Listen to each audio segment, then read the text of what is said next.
Welcome to Still Speak Podcast. This is episode 2 of my Kaitlyn Conley series. We left off talking about how Bill and Adam Yoder, the husband and son of the victim, Mary Yoder, were both given immunity for testifying at a grand jury hearing. And we also discussed that Bill had started dating Mary's sister after Mary's death.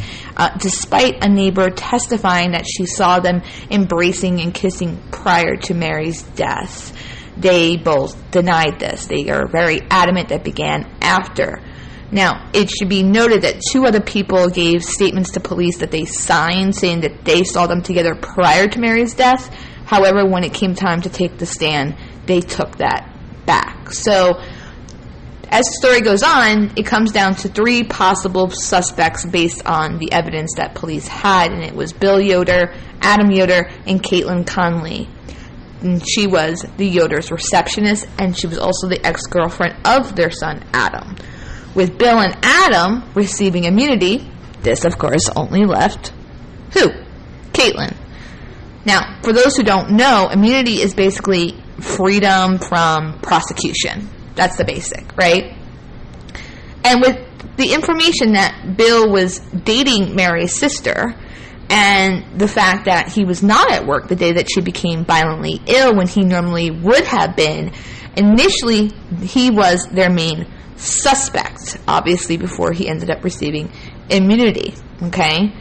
And then things changed. So let's get into that. Now, as a reminder, Mary Yoder became violently ill on July 20th, 2015, and she died on July 22nd, 2015. I'm telling you that because we're going to be talking a little bit about the timeline here, and I want you to keep these dates in mind. So she died on July 22nd, 2015. So then, almost 2 months later, on September 17th of 2015, the family were told the cause of death was homicide. Basically, they called the family. They were like, hey, this wasn't an oopsie. This wasn't a rare occurrence. This wasn't an accident. This wasn't cross-contamination. This was homicide, and colchicine was used to kill Mary, right? And so they're just now finding out this is intentional, and somebody wanted her dead. So now, if you fast forward 4 days after finding this out, that it's a homicide and colchicine was used, right from the court documents, I'm going to quote this for you. This is 4 days later. Quote, on September 21st of 2015, Adam Yoder drove Kaitlyn Conley to the office in his Jeep Wrangler because he wanted to ransack the office in what he claimed to be a search for evidence to determine his mother's death. This included his desire to rummage through patient files. Katie, who is still employed at the practice, objected to this raging frenzy of Adam's and did not participate in this activity. Adam's sister and his father, Bill, both concurred with Katie that Adam was out of line, and when Adam threatened to have Katie fired if she didn't cooperate with him, Bill told Katie that she was in charge, Adam was in the wrong, and she didn't have to worry about losing her job, unquote. A month after this happened, this is also from court documents, quote, on or about October 15, 2015, Mary's sister Sharon Mills contacted the Oneida County Sheriff's Department over her concerns that nearly a month had gone by and Mary's immediate family had done nothing as far as contacting law enforcement about the mysterious way Mary died. Sharon and her sisters Janine and Sally impressed to the investigators that they believed Mary's husband William had a motive to kill Mary because almost immediately after the death of his wife of 40 years, he got involved with their sister Kathy in a sexual relationship, unquote. A month after that, authorities received an anonymous letter on November 23rd, and they believed the letters had been mailed on November 20th. The medical examiner's office called the sheriff's office because they received an anonymous letter that claimed to have information regarding the case. And the same day, the Oneida County Sheriff's Office received an identical copy of the letter claiming the same things. And the letter claimed to know who poisoned Mary Yoder. And the letters also pointed to Mary Yoder's only son, Adam. And the letters were, identified by name the substance that killed her, colchicine, which is what, they knew that killed Mary. Now, I don't know about you, but I never in my life heard of this colchicine in my life, ever, prior to this case. Ever. So, it's really fascinating that this was used, because I'm thinking about a 23-year-old Kaitlyn. We're going to get into it. We'll get there. Okay. So, cops now, are turning their focus to Bill, and they also had interest in Adam because of this letter now, right? So, they bring in Adam for questioning, and he's being interviewed about the letters, and they tell him about the letters and what the letters said, etc. And before long, they're now inspecting his car on December 8th of 2015, and just as described in the letter, they found the items that were stated.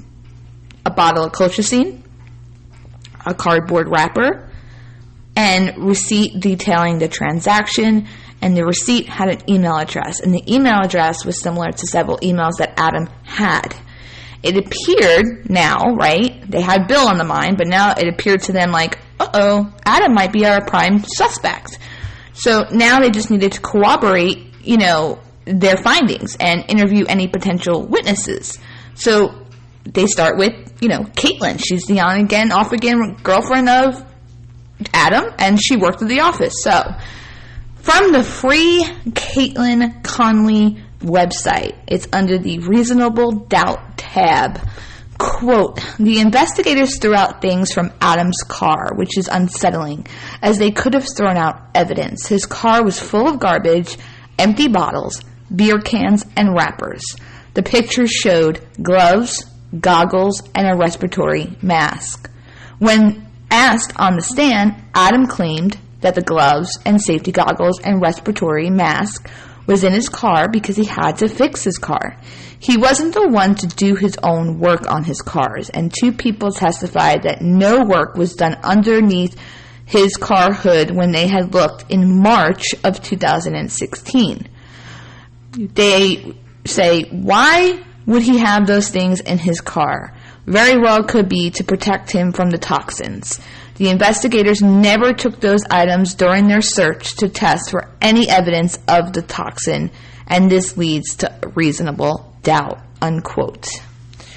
So, weird that they would not take these items, especially if they looked into him not having anything done on his car.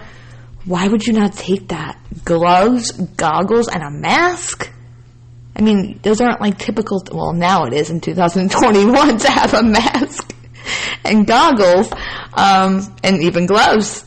But this is, obviously 2015. Why did he have these things in there? So, that's odd. Okay, so, they didn't take them. They didn't test them for any toxins, and he came up with some story. Okay, whether it's true or not, who knows?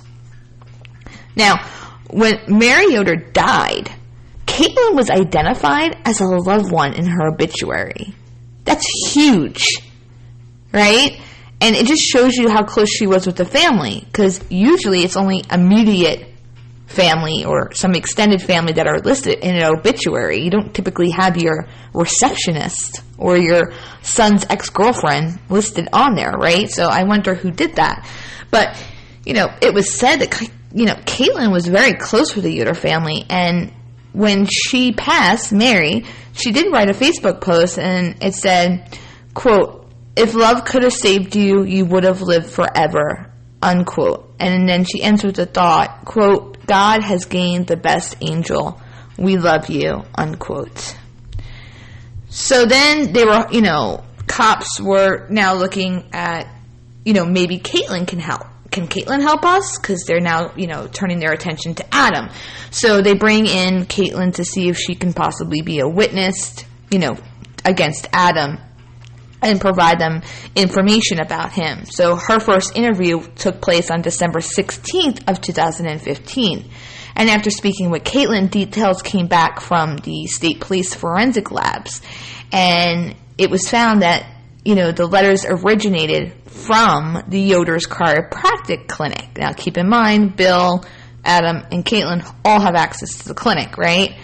And when they tested the anonymous letters for DNA, they found female DNA under the stamp. Okay? Follow me here. Investigators asked Conley for a DNA sample, and she readily offered it up. Mind you, she was the receptionist, so it's not odd at all that her DNA would be on any type of office supplies. And Kaitlyn talked about how she pre-stamped the envelopes and prepared, letterheads for when she had to send things out. And as a former receptionist myself for many years, this is normal. It's normal. I've done it.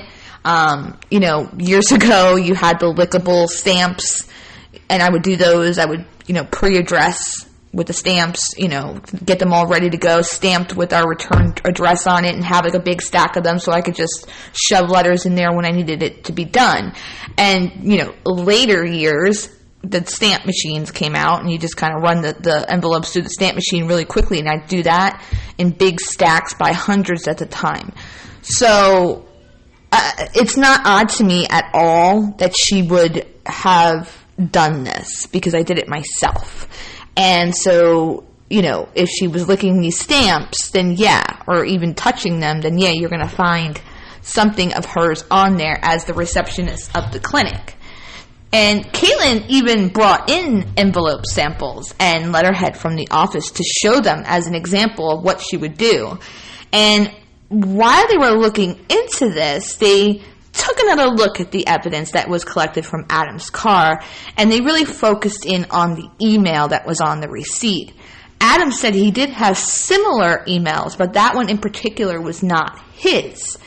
And they looked into which places the email address had been accessed from, and it was accessed from Katie's phone and the work computer. So this is also from, I'm going to be quoting here in a second, but first I just want to say, electronic footprints can be altered and be manipulated to appear like someone else was behind the screen. It can. All that's required is someone with computer knowledge. And, all that the investigation can really say is that things look like they came from a certain device. However, they don't know who was the one responsible for it, like the person behind the screen, right? So if I have a laptop and everybody in my house uses it, how are you going to pinpoint that it was me on the computer, right? So this is from the website, the same website, the free Kaitlyn Conley, and it was under reasonable doubt tab. Quote, Bill and Adam had access to the office and therefore have access to certain devices, such as the work computer and the electronic word processor. Adam very much so had access to all of the devices in question. In addition to having access to the work computer and Katie's phone, her laptop, and a backup of Katie's phone found in his possession. And then it says, the ADAs claim that hacking and remote access were out of the question, but the prosecution only looked up one program with their keyword search. If you have physical possession of a phone that doesn't have a passcode on it, you don't need to hack into it. Adam testified to using Katie's phone on occasions. Therefore, he can do anything on it, research, deleting, etc., and Katie would never know.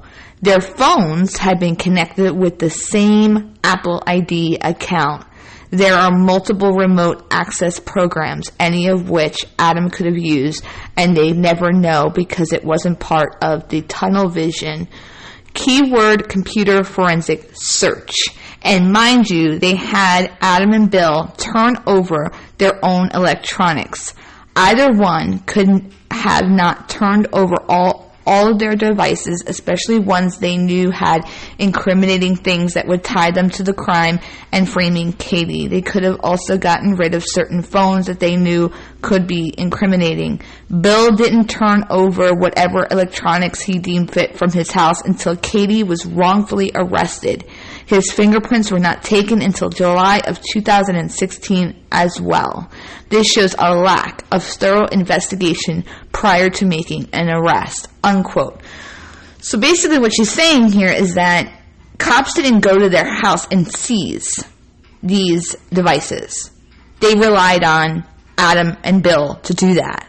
So they could have just been like, let's say, for example, you have 2 desktops, 2 laptops, a phone, a tablet, and an iPad, right? They could have literally taken half of those and only given them to cops, and cops wouldn't even know if there was other devices because they relied on them to bring them the devices.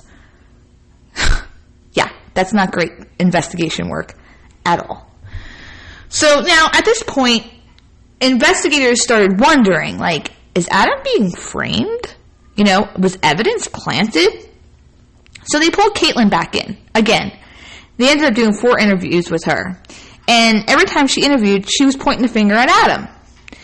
But because she was pointing the finger at Adam, and so did the letters, they became suspicious of Kaitlyn. Now, I found this a little weird because in the beginning, they were hoping that Kaitlyn would be kind of a help to them against Adam. But then when she started pointing fingers at Adam, then they were like, oh, this is a red flag, that's what they wanted. They wanted to see if she would give them information about Adam, but whatever. Now, you know, they also felt that these letters were, you know, whoever wrote them was responsible for killing Mary. That was what they felt. So the fact that she was pointing fingers at Adam and the letters were pointing at Adam, they put the 2 and 2 together and they're like, okay, whoever wrote this letter is responsible. She's pointing at Adam. Letters say Adam. So it must be Kaitlyn, right? So they flat out asked her if she wrote the letter. And again, I need to note that Kaitlyn had been interviewed 4 times at this point, and she was being interrogated, right? It wasn't just like an interview. It was interrogation. And they were applying a ton of pressure on her, and she was in tears, and she just kept denying through the whole, anything they were asking her, she was like, no, you know, you've seen interrogation videos, right? And there is video footage of this, you can look it up. She also didn't have an attorney present. She went in and cooperated with every single interview and interrogations that was done with her, without an attorney present, which I think somebody who gets an attorney is wise. I don't think it necessarily means they're guilty or innocent, but I think it should be noted that this young girl at 23 years old willingly went in to speak with police without one. You know, I think that's something we should know and keep in mind. And then it says, quote, this is from court documents. On December 21st, 2015, investigators Nelson and Van Name interrogated Kaitlyn Conley. Kaitlyn admitted that she authored the anonymous letter. She tells them about her relationship with Adam and how he raped her in July of 2014. And she reported it in November of 2014 to the sheriff's department. They tell her that they believe her. In Adam's statement to the police on February 12, 2016, he claims he was blind drunk and doesn't remember the incident but claims it was consensual. He further states he denied the rape in a phone call on November 18th of 2014 that was recorded by an investigator named Christopher Ferguson. This phone call is not only inconsistent with Adam Yoder's version that he depicts in the statement, but also it helps explain why Katie was afraid of Adam and rebuts the prosecution's evidence of motive. She was physically bruised as a result of that rape. The sheriff's office dissuaded her from pursuing the prosecution of Adam because the controlled phone call didn't result in an admission by Adam. She was reluctant to trust that law enforcement would believe her now because they didn't pursue Adam in the past. During that December 21st, 2015 interrogation, it was further revealed that Mary Yoder was aware of the fact that her son raped Katie and that she believed Katie when Katie told her. Unquote. So, yeah, they had a very rough relationship. But after, being asked if she wrote it and her conceding that she wrote it, Kaitlyn became suspect number one.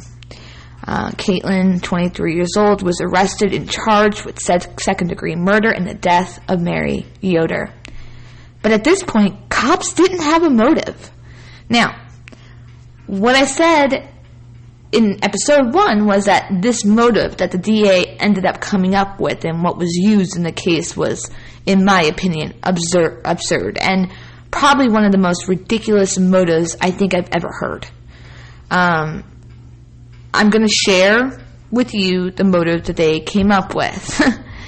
Prosecutor Lori Lissy, the motive for murder is pure and simple revenge, she said. Okay? After Adam broke up with the defendant, Kaitlyn was a woman scorned. She wanted to try and get back at Adam by killing his mother. This was the motive. They believe that she planned the murders as far back as September of 2014, 10 months prior to the murder. Now, remember this rape that happened. Kaitlyn says that it was in July of 2014. She reported it November of 2014, and police believe that the prosecutor believes that she planned this murder as far back as October of 2014. So we have to keep note of that. I'm going to throw this prosecutor a bone. And I'm going to say, hell yeah, sometimes a woman's scorn is seriously no joke, for sure. But a 23-year-old girl with a very full, active, successful life, killing her ex-boyfriend's mother and framing him? I mean, I was a 3-year-old girl at one time. I find this to be pure insanity. Okay? You want to hurt him, you want to call his job and get him fired, something stupid like that. You want to key his car. Girls are dumb like that too when it comes to breakups. But to plan and execute this plan to kill your ex-boyfriend's mother? Huh? Okay. In my opinion, it's insanity, especially given what we learn later about Adam. Now, it's even more crazy too, though, because Katie's the one who ended the relationship with Adam after the rape. Okay? He claimed that he broke up with her after she cheated on him. Now, even if that's true, then it was still Katie who broke it off, right? Because she was dating someone else, or at minimum was disinterested in continuing the relationship. So she wanted him back enough to kill his mother, so what? He would run back to her? I mean, what the heck? They really couldn't come up with anything better than this? Seriously? That doesn't make any sense. So anyway, now this is where it kind of gets a little bit more interesting and wild. Bill wanted to retire, but the couple had debt and they had no retirement savings, and Mary confided in her sister that the little bit amount of savings that they did have, they were using for advertising to promote a book that Bill had written. And Bill admitted to his daughter that money that he received from his father's death in the amount of $400,000 was not enough for 2 people to live on. But now that Mary was gone, he had enough to retire because it was only one person, right? The 3 kids are all older. And this was contained in a statement that Bill's daughter gave to the Oneida County Sheriff's Office, where she details this conversation with her father prior to her mother's death. Now, a private investigator was hired on Kaitlyn's behalf, and they found that amount, of the inheritance, $400,000, was not enough it was not. Bill was right. It was not enough to cover the debt and still live comfortably. And Bill testified in trials that his relationship with Mary was wonderful and getting better every day. Yet there was a call to a marriage counselor. They don't know by who. They presumed Mary, from their landline just days before her death. Now, for those of you who are married, whether it's 5 years, 10 years, 20 years, 30 years, 40 years, do you really, really believe that a couple married 40 years with 3 children, that it was just absolutely wonderful? You know, a couple who had no retirement savings, tons of debt, their relationship was wonderful and getting better every single day. Do you believe that? I don't. I don't. Not at all. Okay? Now I know there's like those rare couples who are like super, super close for 60 years, like madly in love when they die, etc. But, I mean, come on. This is a 40-year marriage. 3 children. They're all adults now. You have all this debt. I'm not really buying it, Bill. Okay, Bill? I'm not buying it. But that's what he said. So now, Kaitlyn obviously was the office administrator at the time the Colchicine was ordered and delivered, and there was a 6-month span of time between the delivery of the Colchicine and Mary's death. And the prosecution asserted that Kaitlyn ordered it and that she, forged Mary and Adam's signatures on the letter of intent. Now, the signatures appeared to be legitimate, and the defense attorney clearly made that point by comparing them to other documents during trial. And interestingly enough, the prosecution never called their own expert to dispute whether or not they were real or fake. Okay? So, I want to talk about Adam a little bit more here, because Adam, the Yoder's son, was living with his cousin David King, and David King is the son of Mary's sister and one of the sisters who's been advocating for Kaitlyn since the beginning. So this makes him Mary Yoder's nephew. David was also a trial witness, obviously, because he lived with Adam as well. And so he was able to give a lot on the stand, and we're going to get into that later, about the relationship between Kaitlyn and Adam. And according to David and his mom, Bill and Adam never really got along, okay? And right after Mary's death, and after it was determined how she died, they started spending like an unusual amount of time together, 2 to 3 days per week for many hours at a time. They said this on the witness stand. And they both have said that they feel that Bill Yoder has been greatly underestimated throughout all of this. And they spoke about Bill being like a brilliant scholar with 2 PhDs. He was a valedictorian in one of them. He is an avid murder mystery buff, and he's like the quintessential detailist, they said. They claim if anybody can pull off a murder and frame somebody, it would be Bill. So that's pretty powerful to hear that from the victim's family. And they also went on to say that he has far more computer knowledge than he admits, and had access to the devices that incriminated Kaitlyn Conley, as did Adam. David and his mother detailed Adam being extremely troubled with, alcohol and drug dependency issues, that there was many years where he wasn't working prior to his mother's death. And he did admit, Adam did admit, to blackouts and fits of rage and violence. And they claim that he was very impulsive and vengeful and, later regrets his actions. They went on to say Mary enabled Adam. And you hear this a lot. He's the only boy, he's the baby of the family. Sometimes when a relative has an addiction, it happens, right? Enabling starts happening.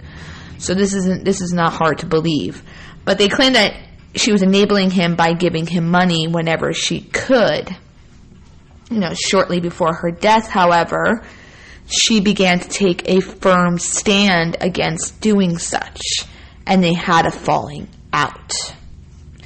Now, it makes sense, if they were in debt, that she would stop eventually giving him money. And if Adam wasn't working and he was depending on this money, and now his mom's like, no, that would really piss Adam off, right?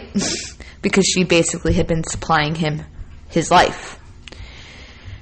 And the level of colchicine that was in Mary's system was far greater at her death than when she first entered the hospital, and was high enough to kill her many times over. She had severe diarrhea and vomiting for 2 days, which should have cleared out her systems. But the fact that the colchicine levels were so high at her death would suggest that she was dosed, at least one more time while in the hospital. And the only family member with access to her in the hospital was Bill. And it's been noted that there was a CT drink that was brought to her hospital room, and it was left there for her to drink, so it had been sitting there for a while. And if you ever tried those CT drinks, I haven't, but I used to work in a CT-type clinic, and every patient told me it's the most awful drink in the world. And it looked awful. Ugh. So it would take people a really long time to get it down. So it would just kind of, sit and you sip it over a long period of time. But anyway, Bill also testified that he brought Mary her Advair to the hospital and also some cough drops. And this left me kind of puzzled because I'm like, cough drops? Like, why would you bring cough drops to the hospital? She had diarrhea and vomiting, those types of symptoms, right? She didn't have a cough. Nowhere was anything mentioned that she had a cough. So why are you bringing her cough drops? And she could have gotten these things from the hospital staff. So, I wonder, why did he bring these things to her? Those are just two really strange things. And I wonder also, did Mary ask him, or did he just randomly show up with these items? Very odd. The medicine that goes in the Advair discus is a fine powder, as is colchicine. Unfortunately, the medical examiner never tested Mary's lungs for the presence of colchicine. Oh, you kidding me here? Now, I can kind of understand this because, again, it was vomiting and diarrhea, and it was kind of that area of the body, so maybe they just didn't consider the lungs. But seriously? Wow. Okay. Now, we're going to get into something that's just, woo, crazy. We're going to talk about colchicine and Bill, okay? So, colchicine is most commonly known for gout, as I mentioned in the last episode, and it can also be used to grow extremely potent marijuana through a polyploidization. Treating marijuana seeds with colchicine induces polyploidy, a genetic mutation which yields robust female plants with tremendously high levels of THC. These are called polyploid plants. Now, those words were a tongue twister. I ain't gonna lie. I Googled how to pronounce them. Okay. I did the best I could. But Mary's sisters say around 1980, Bill grew a crop of what they called killer weed. It was called that because of the potency. It was just so potent. And while Bill and Mary were living in South Carolina before they moved to Georgia to attend chiropractic college, this is when they were doing that. And after they learned that Mary died from colchicine, they researched it, to see how could she have ingested this. Now, they were not familiar with the actual name of colchicine. They were only, familiar with the process that Mary and Bill had described to them, right? And so when they seen colchicine in relation to weed, they made the connection because they knew what the process was. They didn't know what the actual name was. So now this is setting off major bells in their head. They're like, whoa, because one sister visited Mary and Bill in South Carolina while they were growing these crops, and Bill showed some of the plants to her.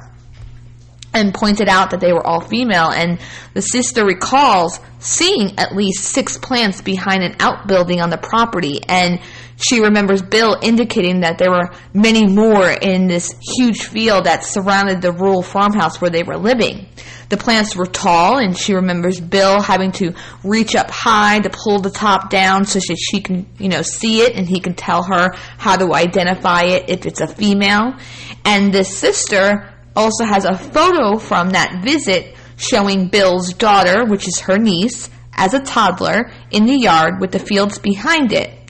And at trial, attorney Pelly, which is the defense attorney, showed Bill this photo. Bill claimed he didn't remember Sally's visit. Not only that, he also didn't recognize his own yard or even his daughter who was in the picture. I see you, Bill.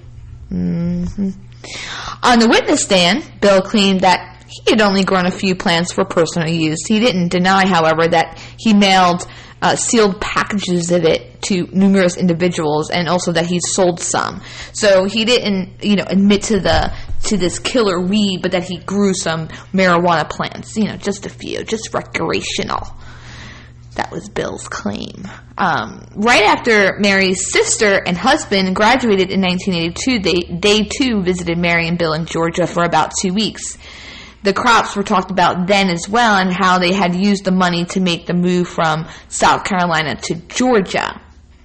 And they even bought a small house there with a garage apartment that they can rent out, and they were impressed by Bill's, resourcefulness. The crop was no secret to those in Mary and Bill's inner circle. Bill was very proud of these plants they have claimed, and Mary was proud of it, and him too. And they were young, and it was daring and cool, and so they were really proud of these plants. So believing this to be the smoking gun, once they made this connection of, oh my God, his weed and that process was, you use colchicine. When they start putting this all together after Mary's death, and they're like, oh my God, this is the smoking gun. We got him. They called the Oneida County Sheriff's Office, and they talked to the supervising investigator, and they tried to explain to him that the connection with Bill's unusual method of growing marijuana with colchicine. And this investigator said, quote, "I can't use anything from 30 years ago," unquote. So he made it very clear that he wasn't interested in pursuing this at all. And weeks later, they reached out to another investigator, Chris Ferguson, and basically they were told it wasn't relevant. And multiple people who believe, Katie's innocent, and the investigators, the private ones, have spent hours researching, trying to find, online how to grow, marijuana using a different method that was used around the 1980s, a method that doesn't require colchicine, right? They're looking like, okay, well, maybe it wasn't colchicine they were using. Maybe it's a similar process, it's just a different substance, right? And they haven't to this day been able to find any other method that was used in the 80s to make this quote-unquote killer weed, okay? This is where it gets even more crazy. Bill testified that he never even heard of colchicine. Okay, so let's continue here. Chiropractors are required to take patient medical histories, including, drug therapies. They have to include that. And workers' compensation insurance covers chiropractic care. And workers' comp, they're really stingent, because another one of my jobs, I know, I've had a lot of jobs, but another one of my jobs, I actually was doing medical office billing, and I had to deal with workers' comp claims, and oh my god, I mean, you have to miss a period, and they're declining that thing. It's crazy. It's absolutely insane. But workers' comp patients usually make up a substantial portion of a chiropractor's patient base. This is definitely a fact. If a chiropractor wants to be assured of, reimbursement by workers' comp, it's important to know the guidelines, and amen to that. You do, because like I said, you mess up one little thing and they're looking to deny it. They're trying to find any little way to get out of it. And on Bill's office computer was a PDF document, and comparable in length to a textbook chapter put out by Workers' Comp. It was titled New York Mid and Low Back Injury Medical Treatment Guidelines, and the document included a section on medications, and it listed 14 particular that were of importance, and colchicine was one of the 14. The document states oral and IV colchicine are not recommended for acute, subacute, or chronic back pain.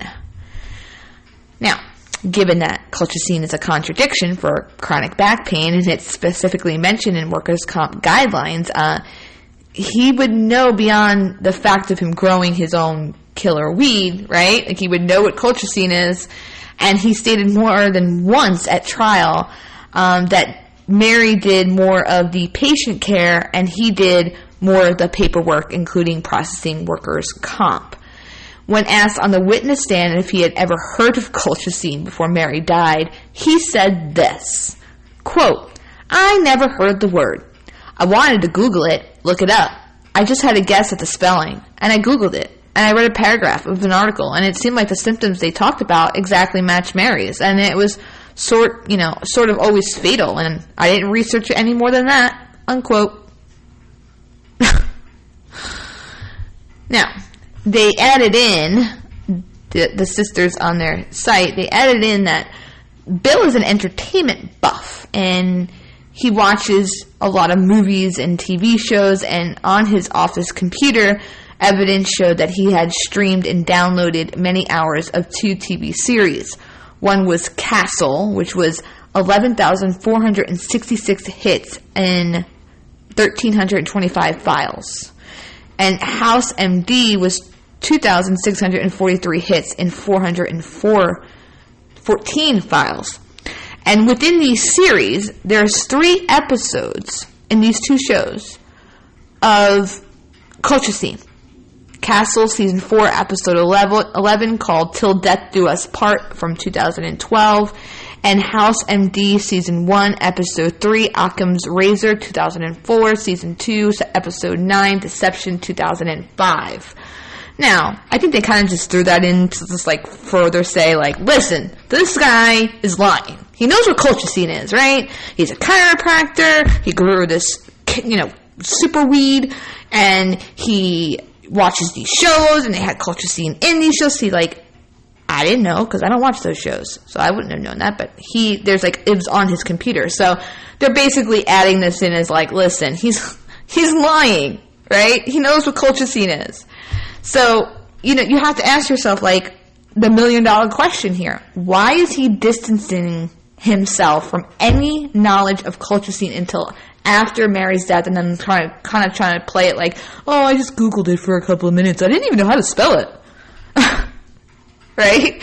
It just seems kind of ridiculous. Now, it makes sense for me, someone who's, to never have heard of it, or, the fact that I had to Google it, because I'm what the heck, I never even heard of this thing before in my life.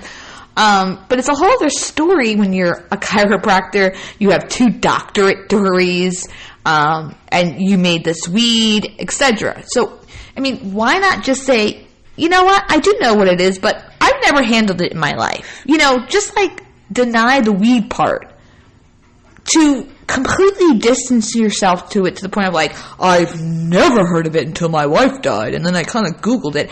And it's kind of funny because the way he says it too is, I saw that it was fatal, and I didn't research it any more than that. Your wife died from this, and you just did a quick Google search? I Google, how to pronounce a word? Really? You didn't want to know how it caused her to die? It was just this simple search? I'm not buying it, Bill. I'm not buying it. And it's a red flag. It's a red flag, Bill. You could have played this a little bit differently. You could have said, you know what? I absolutely do know what colchicine. And when they called and told me it was colchicine, I was just flabbergasted. But I've never touched it in my life. Why didn't you do that, Bill? Come on. Red flag. Totally red flag. So now, we're going to end that here, because we're going about 45 minutes now. And I want to mention that Kaitlyn had 2 trials. She did. one was a hung jury. Whew. So, we're going to be getting into what occurred in both of these trials, how she ended up convicted, where they all are now. Has she appealed? Yes, she has. She's recently been denied in March, just before her birthday. We're going to talk about whether or not she has other appeals down the line, and what her family is trying to do alongside with Mary's sisters and family to help free Kaitlyn Conley. I don't know if Kaitlyn's guilty or not. From what I'm seeing, from what I'm hearing, for the last 2 years since I know the story, I can't let go my gut feeling, and my gut feeling is that this girl's innocent. Do I think she was framed is another question. I think it might have just been a series of events that just she got caught up in this mess somehow, because she had access to all the things that Bill and Adam also had access to, meaning computers in the office and files and Colchicine. They all had access to these things, right? And so I think, she just got swept into it. And they might not have been intentionally trying to frame her, but that's how it ended up going. Now, you can argue and say, well, what about the letter? That sure sounds like framing. I mean, yeah, it does. So we have to consider that, right? And we're going to do that. We're going to just consider all of it. We're going to go over all of it. We're going to break it down. We're going to analyze it. I just think that this girl, I can't shake that this girl may be sitting in a prison cell and is completely innocent. And she just lost, she was convicted, this all began, and she's 28 now, right? So 6 years ago, she started when she was 22. She was 23, 24, 25, 26, 27. I mean, these are her prime years. She's in the age where you start to get married, you have children, and she's in a jail cell. Because the prosecution says that she not only killed her boss, but she did so to get back at her ex-boyfriend who allegedly raped her, and to hurt him, and went on to try to frame him. I don't know. You decide if you believe that that's a plausible motive. Until next time, I'll see you soon. Bye-bye.